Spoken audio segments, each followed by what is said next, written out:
A prática de fazer apelos fervorosos e emocionais ao final dos sermões se tornou onipresente em muitas igrejas contemporâneas. E esses apelos frequentemente incluem convites dramáticos, músicas emocionalmente carregadas e chamados intensos, às vezes manipulativos, para que as pessoas aceitem Jesus naquele momento. Nossa abordagem se concentra na legitimidade teológica dessa prática. Essa abordagem está em conformidade com o ensino bíblico e com a compreensão reformada da salvação? Ou será que inadvertidamente enfraquece a soberania de Deus na conversão? Essa análise detalhada explorará as Escrituras, os princípios teológicos e as implicações práticas de nossas conclusões.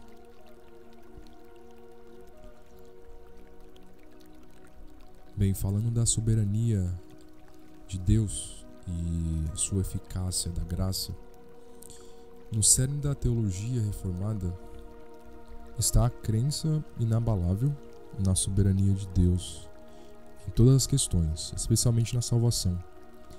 Isso não é apenas um reconhecimento passivo da existência de Deus, mas sim uma afirmação ativa de sua autoridade absoluta e controle sobre todas as coisas, desde a criação até a consumação, incluindo a salvação.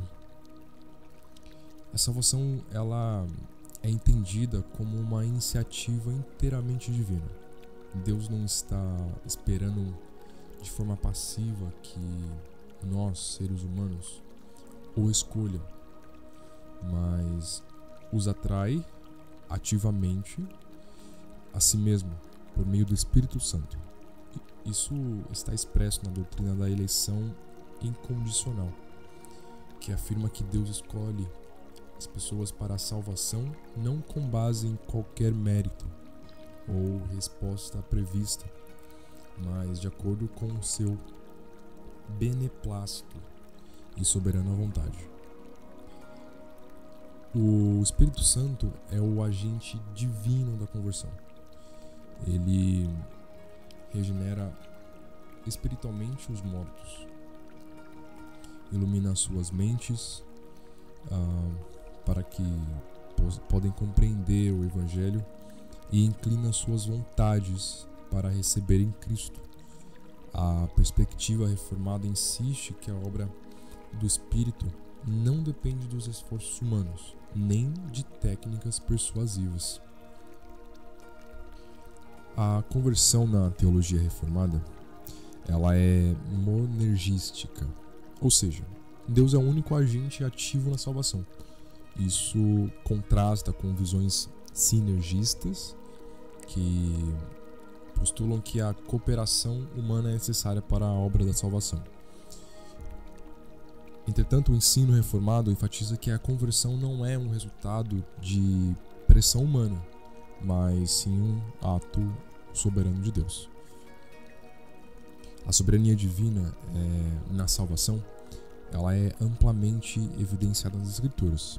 A gente pode começar lá em Efésios, capítulo 1, dos versículos 4 ao 5. Paulo vai declarar que Deus nos escolheu antes da fundação do mundo. Em Romanos, capítulo 9, Paulo discute a escolha soberana de Deus ao eleger Jacó em detrimento de Esaú, destacando que não depende de quem quer ou de quem corre, mas de Deus que usa de misericórdia. Esses textos enfatizam que a salvação é uma obra exclusiva de Deus, do início ao fim. A pregação no Novo Testamento, para compreender corretamente a natureza da pregação, é essencial recorrer a ele e observar como os apóstolos e o próprio Cristo conduziam sua proclamação. Vamos falar da pregação de Pedro no Pentecostes, lá em Atos, capítulo 2. No livro de Atos, encontramos o modelo de pregação do Evangelho, o Sermão de Pedro no Pentecostes. Ela é uma exposição poderosa da vida, morte e ressurreição de Cristo. Ele não recorre a manipulações emocionais, mas proclama a verdade com clareza.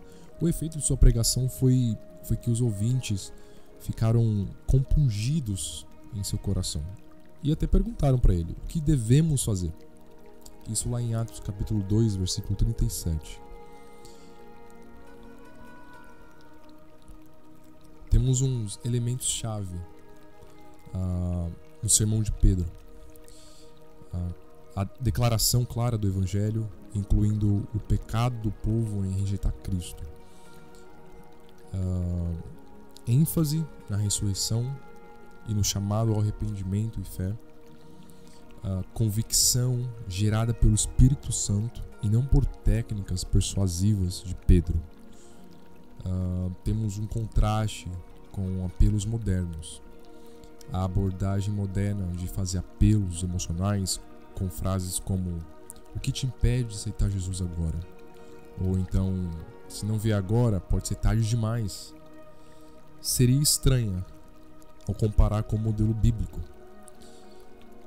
O ministério de Jesus também nos fornece um exemplo de pregação centrada na verdade. Lá em João, capítulo 6, versículos 65 ao 66. Quando muitos discípulos abandonaram Jesus após seu ensino sobre o pão da vida, ele nem tentou convencê-los emocionalmente. Ele simplesmente afirmou: ninguém pode vir a mim, se pelo Pai não lhe for concedido. Mateus, capítulo 19, no versículos 16 ao 22, quando o jovem rico rejeitou o chamado de Deus para segui-lo, Cristo jamais insistiria e nem insistiu, nem apelou emocionalmente. Ele respeitou sua decisão, reconhecendo que a conversão genuína é obra do Espírito. Temos características principais da pregação de Jesus: declaração da verdade sem a manipulação emocional, busca de conversões autênticas, não respostas superficiais. O problema dos apelos manipulativos traz a questão de minar a soberania de Deus. O uso de apelos emocionais na pregação levanta sérias questões teológicas e práticas. Quer ou não, pode minar a soberania divina na salvação. A tentativa de ajudar o Espírito Santo com os apelos emocionais sugerem que o Espírito Santo precisa de assistência humana para converter pessoas. Isso contradiz a doutrina reformada de que a graça de Deus é suficiente e eficaz por si mesma. Isso traz um perigo enorme das falsas conversões. Um dos maiores riscos dos apelos emocionais é a criação de falsas conversões. Pessoas que respondem à pressão emocional e não à convicção genuína do Espírito Santo. Muitas vezes abandonam a fé quando surgem dificuldades. Isso temos em Mateus, capítulo 13, dos versículos 20 ao 21. Bem, falando das consequências. Primeiro, fé superficial. Respostas motivadas pela emoção e não por uma transformação verdadeira. A falta de regeneração, ou seja, a verdadeira conversão envolve a regeneração do coração pelo Espírito, não apenas um momento emocional. Traz consigo também a mudança do foco de Deus para o homem. A pregação baseada em apelos transfere o foco da soberania de Deus para a decisão humana. Isso reduz o Evangelho a um sistema manipulável, em vez de enfatizar a obra poderosa e transformadora de Deus. O pregador não é um vendedor tentando fechar o negócio, mas um pastor que alimenta o rebanho com a verdade da palavra de Deus. O dever principal do pregador é proclamar fielmente a palavra, interpretando-a corretamente, dentro de seu contexto.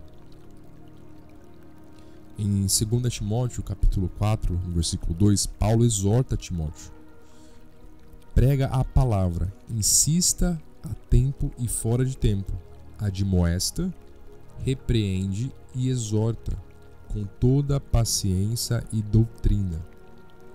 Isaías, capítulo 55, verso 11, a palavra de Deus sempre cumprirá seu propósito, sem necessidade de manipulação humana alguma. A tradição reformada enfatiza a pregação expositiva, onde a Escritura molda o conteúdo do sermão.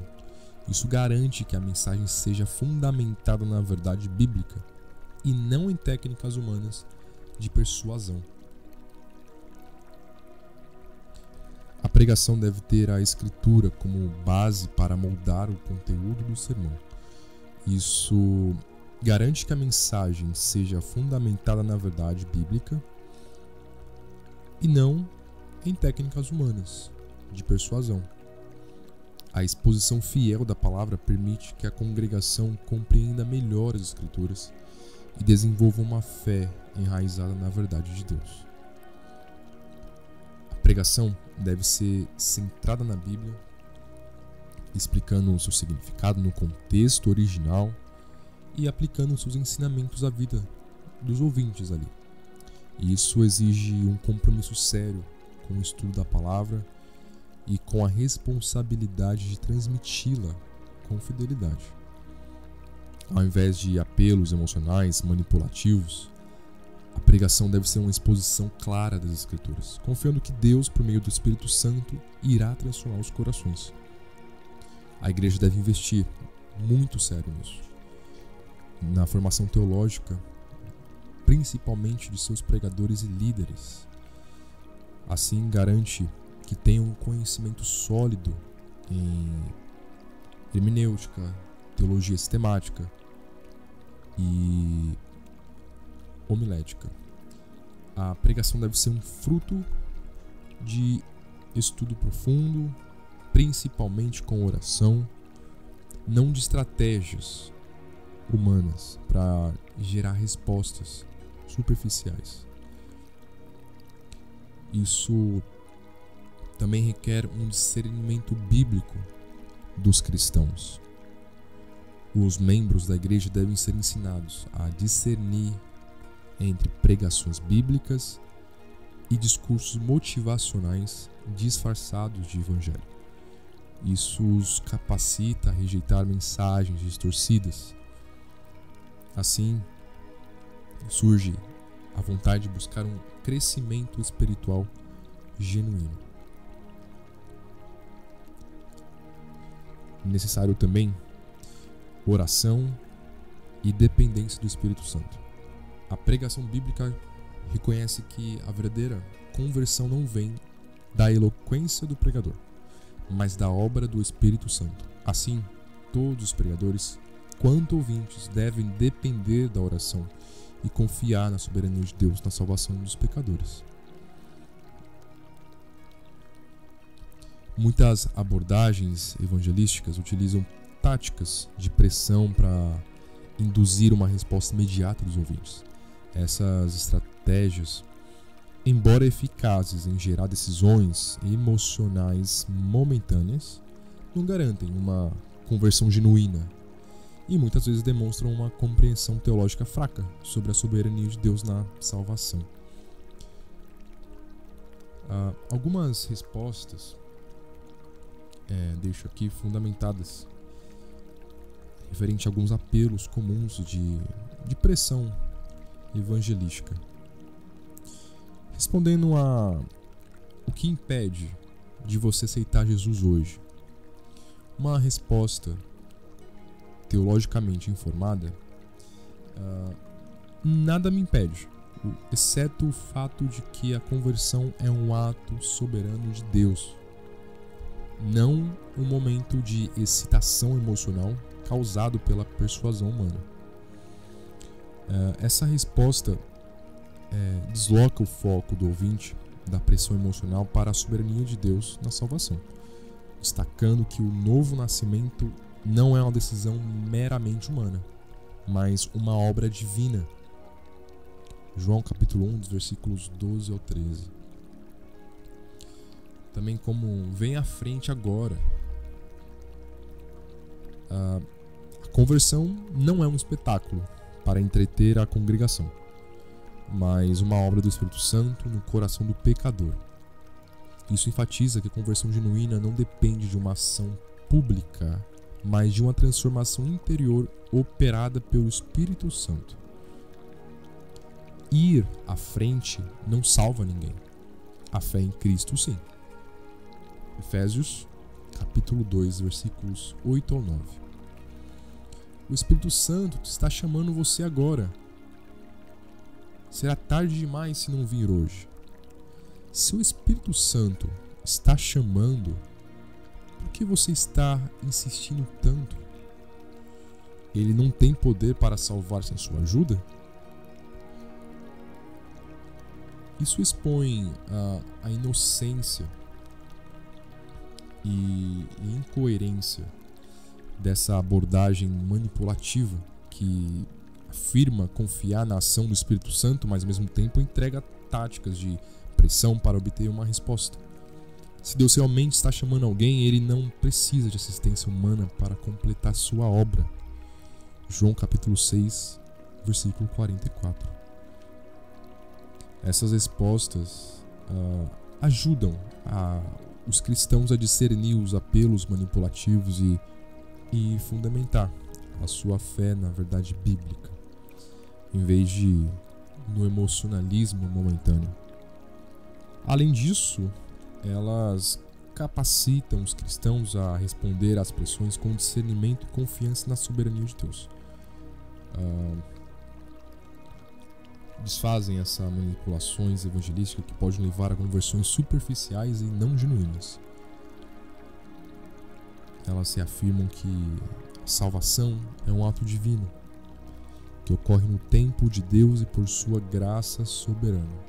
A igreja deve encorajar uma abordagem evangelística enraizada na pregação fiel da palavra, sim, no discipulado e na confiança no Espírito Santo, evitando táticas que podem comprometer essa genuidade